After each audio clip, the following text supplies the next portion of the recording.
Testing, testing. How y'all doing out there? All right. The floor is open to any questions. Feel free. The time is now. Let's converse and love to hear what everyone thought of the film.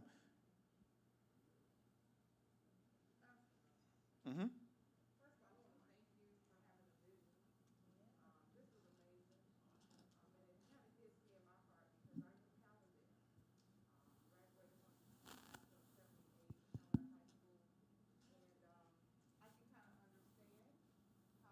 they're feeling.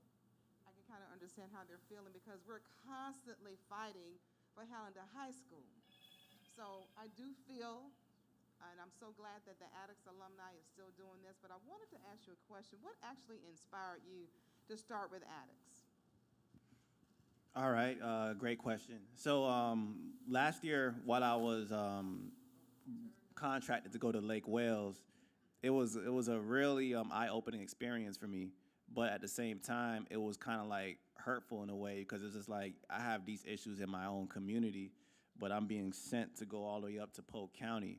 So it really just motivated me to be able to find a way to make this happen. And through Dr. Kitty Oliver, I thank her so much all the time.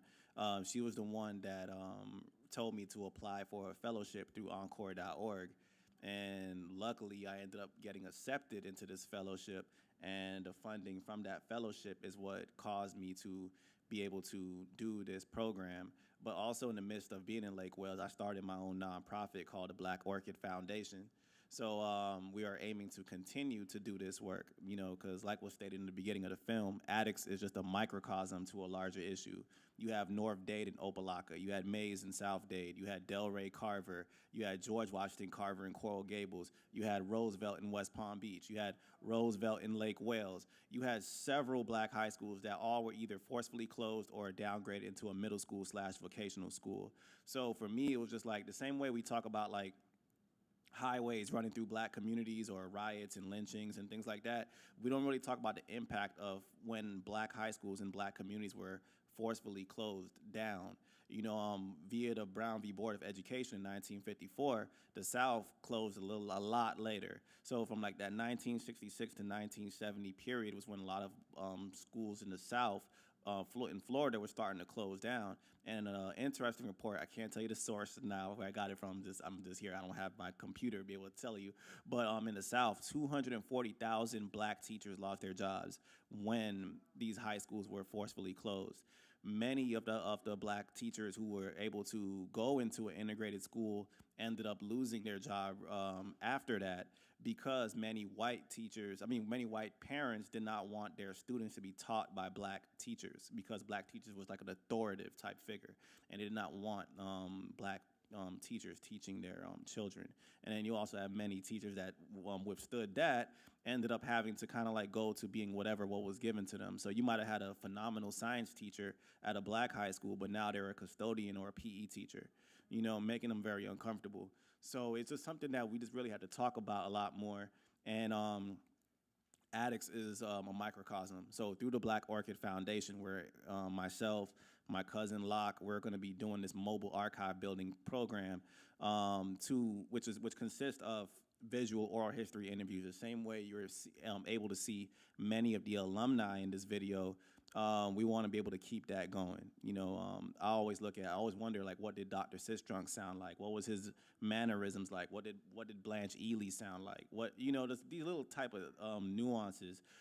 So for the next 70, 80, 90 years, when we're all long gone, folks can still be able to see some of the alumni that's here through the film, but as well as through the archives at the African American Research Library, because you'll be able to see the interviews in full. So you'll be able to see many people here.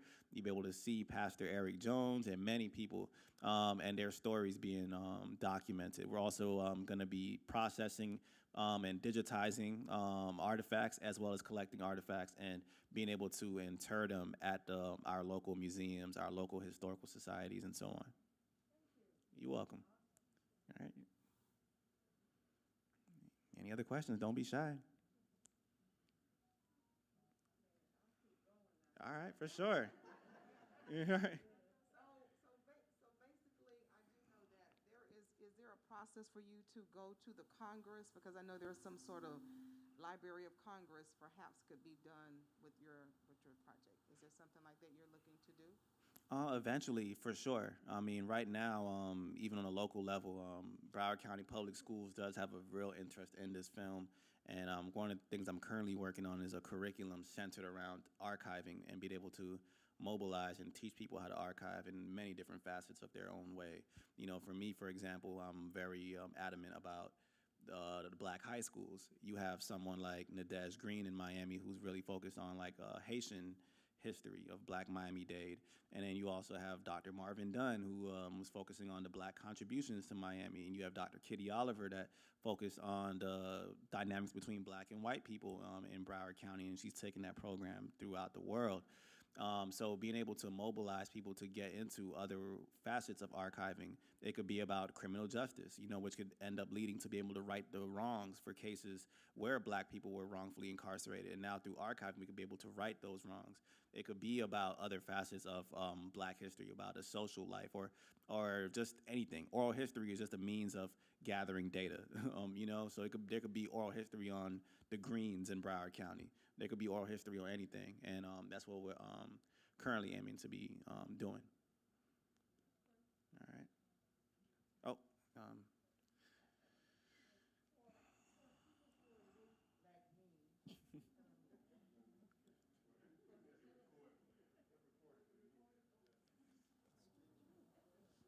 For people who are late like me, colored people say, how can I see this? I really want to see this because I've been following you for a while, interviewing different people, and I want to see the film. So what do I have to do? All right. Currently, right now, we're aiming to be able to have a big, major screening, but also being able to have a big focal point on archiving, and that's going to be in partnership with the Addicts Alumni Association at the historic Addicts Auditorium for their reunion. If we're able to talk after this, we can work something out, and I could be able to make something happen. Have you done Six Drunk already? Okay, so great question about that. So currently, I am a part of an initiative through FIU at the African American Research Library. So I am currently working at the Special Collections Department and doing oral history interviews as part of that. And I started the Marsha Pender collection. Her family, Bernard Pender and Rosalind Pender, started to bring me her newspaper articles, and they're going to be bringing her trophies. And I'm going to also be working and reaching out to the Dillard Alumni Association to get their support in being able to digitize all of Miss Pender's VHS tapes, from all the state championship. She's like the most winningest coach in the state of Florida. So, we are starting on Dillard as well, and aiming to eventually cover Ely and even Boyd Anderson. It was like one of the first integrated schools.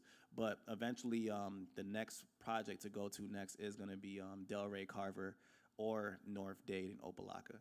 So we're aiming to continue this work, and that's what we really want to be able to emphasize on is on archiving, because the film is great, but there is no film without archiving and the time put into doing the oral history interviews and digitizing and collecting artifacts. I've been collecting since about 2016. Yeah. So this film is really about 6 years in the making, even though it took us 2 weeks to do in 2 days, because we've had so much gathered already. So it was just a plug and play. Okay. All right. Thank you very much. Thank you. All right. Oh. Yep. Hello. I heard you mention George Washington Carver and Coconut Grove. I think you said Core Gables. I might have made a mistake. But yeah. it's Coconut Grove. Yep. My mother is a product of when it was a high school. And then I'm a product of when they made it a middle school. So my question to you is, I have a lot of history, and my mother and my family from Coconut Grove.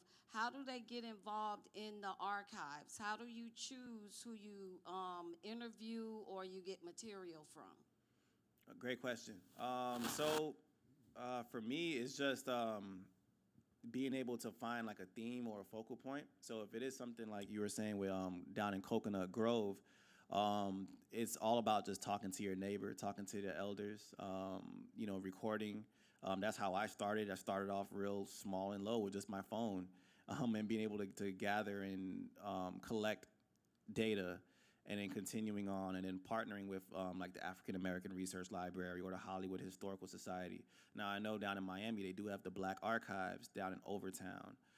So just also noting that like during these times, like our archives, our special collections department, our historical societies, our libraries, these are all our allies during this time. And once it's something that's really covering like something locally, it is really easy to be able to get your work archived. One of the things that they look for is, does this information relate to where we're at locally right now? Okay, if not, does this relate to the greater of the city that we're in? If not, does it relate to the greater state that we're in?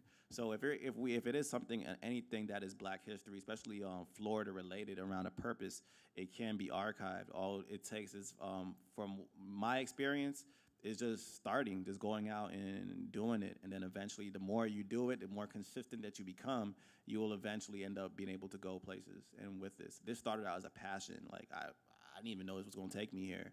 But, as being consistent with it, just, it got me to where I'm at right now. Thank you. Oh, I know Sabrina had a question. Or, no, sir, I'm sorry. Thank you. So tonight we're seeing the fruits of your labor, but I wanted to know what were the struggles and what were the obstacles that you had coming up to this point, finding alumni to interview, finding the newspaper articles and images. I know these were probably in people's attics or in shoe boxes hidden away. So what were the struggles you had in putting this together?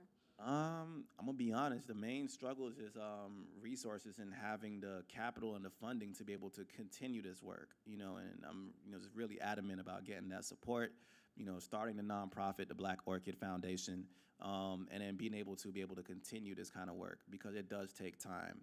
Interviewing elders during a duration of time is a process from anywhere from 2 months to maybe 6 to 9 months. So the main struggles is just being able to get the resources and the proper funding for this. Through finding archives and everything, same thing with being consistent. I didn't even know where to look first, but then as time went on, and just through partnering and being a good ally with the Addicts High School Alumni Association. I got to give a big thanks to Miss Joyce Grisby, who you've seen in the film. She trusted me to be able to digitize the Addicts yearbooks. Every graduation, every K through 12 year, except for a class of 52, 1960, and 1954. But all the other yearbooks are digitized and will be available for viewing at the African American Research Library. And 3 of them are already being digitized, so it's already in the process of doing. The video clips that you've seen of Addicts in the 60s, those 93 seconds of video in total of those video clips in black and white of Addicts back in the 60s took about 6 to 9 months to get just those, 1 minute and 30 seconds of video. But, it takes a lot of research, and that's why I always say, like, one of the main struggles is being able to get the support financially to be able to make this happen, because this is a statewide issue, and, this is something that can be done throughout Florida, because there's several Black high schools that can all say they've had the same similar story.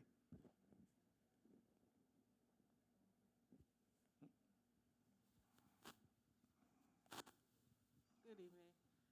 Based on your research, how much of an effect did busing and desegregation have on the closings of these schools? And did any of the people you interviewed express their opinions on that? Yeah, I mean, you were hearing many different outlooks, and that was one of the fascinating things, because you heard many people were blaming the parents. You heard talks of underhanded meetings. You also heard just other interesting viewpoints about, when the school closing and the impact of it. From what many of the alumni were saying is that it really did leave a strong impact. It impacted the businesses in the community. You also had many places where the alumni, the students would go to for breakfast in the morning. They were able to go off campus for lunch, you know, and then once you, you know, downgrade or close the school down, you know, all of that is trickled down. It's like a domino effect. There was also a loss of community. One of the things that Rodney Collins said that really struck me was the fact that when you look at like Dillard or Ely, today you have the alumni supporting them with their money.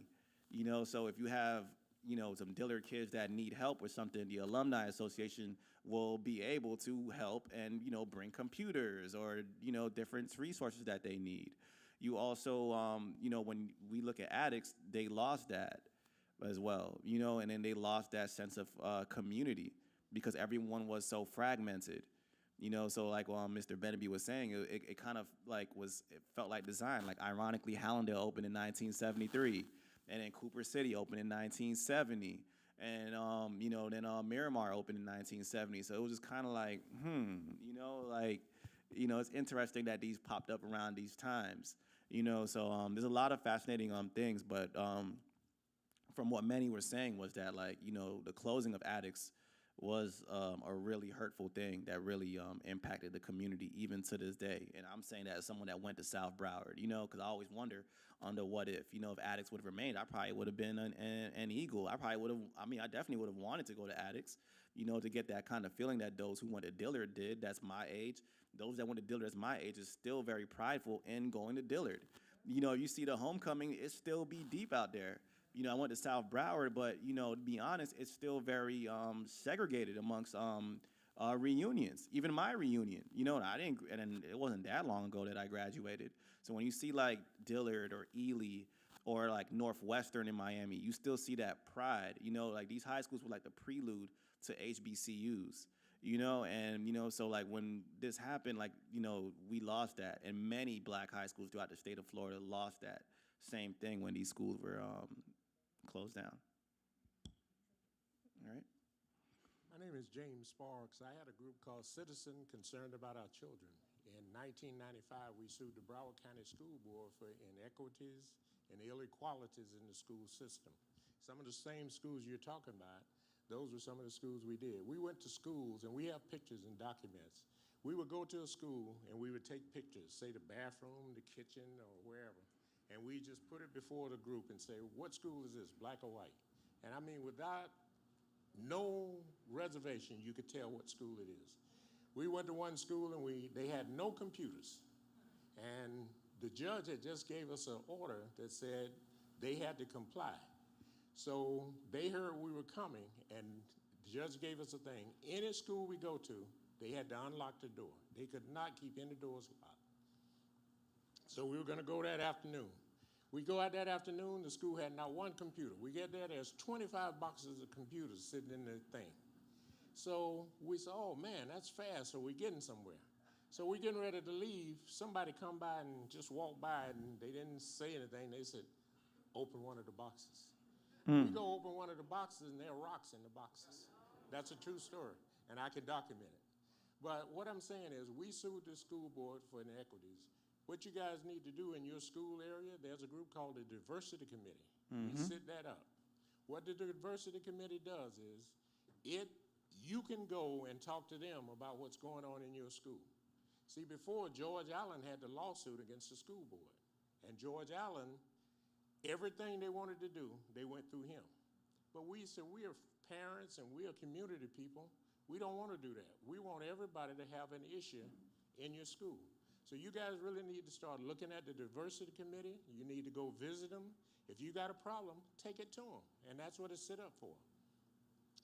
Every superintendent, we try to go to them and try to explain what's going on and bring them an update on diversity. But what they always constantly doing is they're trying to find ways to get around. See, they used to say in '95 that it was an ununitary system. And therefore, they were building all the schools out west, like West Broward, Everglades. Those were alphabets in 1995. We had Hallandale High, we had Collins Elementary. Collins Elementary is the poorest school in Broward County right now, and they haven't did anything to upgrade it. Miramar High School. Miramar was a terrible school. You go to some of the other schools and, you know, they've brought a lot of updates. So what I'm saying is, as a community, you really need to get involved. You need to be more concerned about your school, and you can make a difference. All you got to do is go and start speaking up, let them know what's going on, and then you can help. We're going to meet with the superintendent on Monday, and we're going to voice some of our issues and try to make her aware, because what the board does is they try to appease it, because every board member, and this is what you always got to remember, every board member is only looking out for his schools. So you got to go to your board member and make sure they're looking out for yours. Thank you. Thank you. And I also wanted just to touch on that as well, and also in regards to the person who had a question prior, in regards to, because it reminded me of like what was being said about, like, you know, one of the interesting things that I found, and when you mentioned about the, you know, the rocks and everything that you found, one of the interesting things that I found in regards to attics is there was a person that was working there, and I believe you said that was your classmate, who found a lot of trophies, a lot of memorabilia in attics that was in the storage, and and some of it was thrown away. And, you know, and that's a tragedy, you know, throwing away, you know, this integral part of Black history. And what was left is what we see in that trophy case when you walk into the school, you know. So like just wanted to be able to highlight that as one of those things as well. All right. All right. We're going to take 2 more questions.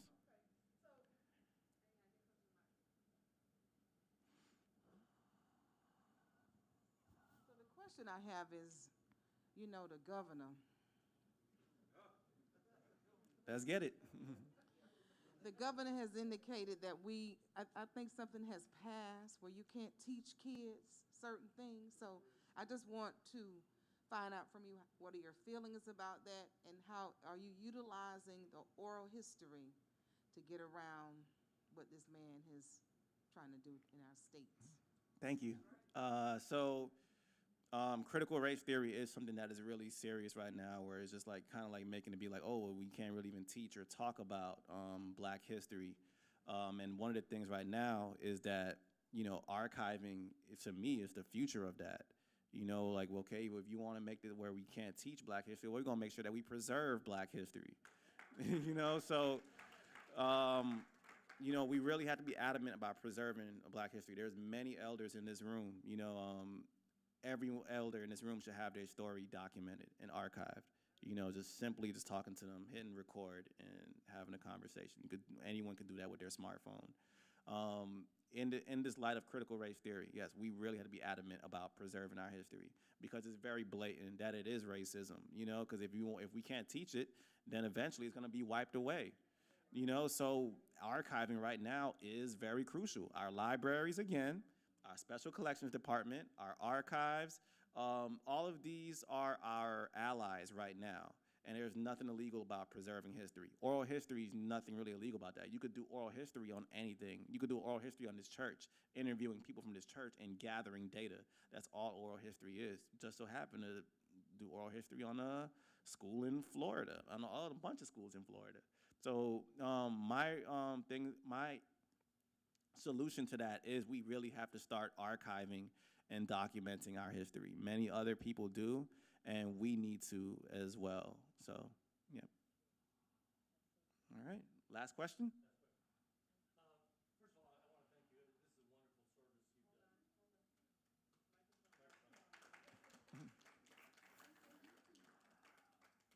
I want to thank you. It's a wonderful service you've done for everybody in Broward County by doing this. And what I'd like to know is what resources the county can bring to you that would help this. I know we've just recently purchased a number of large scanners, things like if addicts had all their newspapers that needed to be scanned real quick. I know we've just purchased that. But from your point of view, from your use of the African American Research Center, are there things that the county needs more that would help you?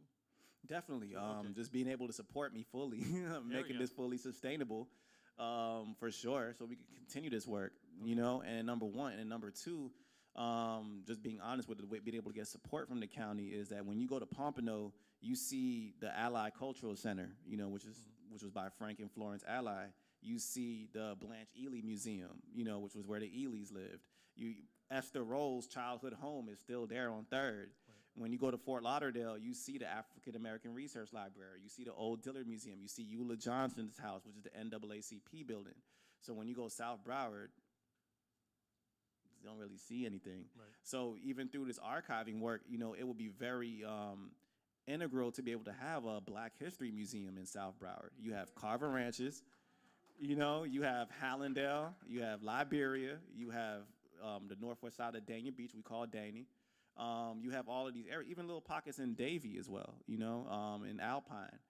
So it'll be very great to be able, one day, to be able to see a Black History Museum to honor the likes of the trailblazers in South Broward, like Eric Jones, like Boise Waiters, who was the first Black elected official, like many of the alumni that went to Attucks, Cyril Pender, who was considered the greatest, was considered like the greatest athlete to ever come out of South Broward. And not only was he a great athlete, but he was a very wise man as well. He graduated with very great grades, and he was a part of the band.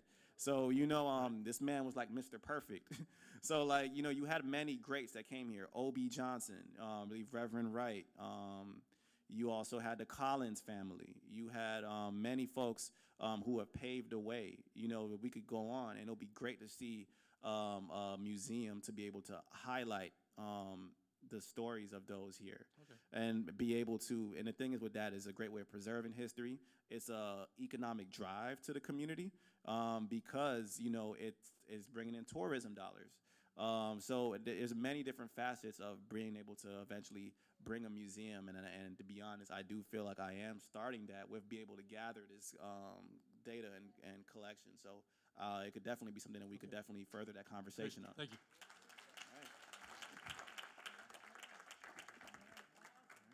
Is that? Oh, I'm sorry. Or just one more. And without you,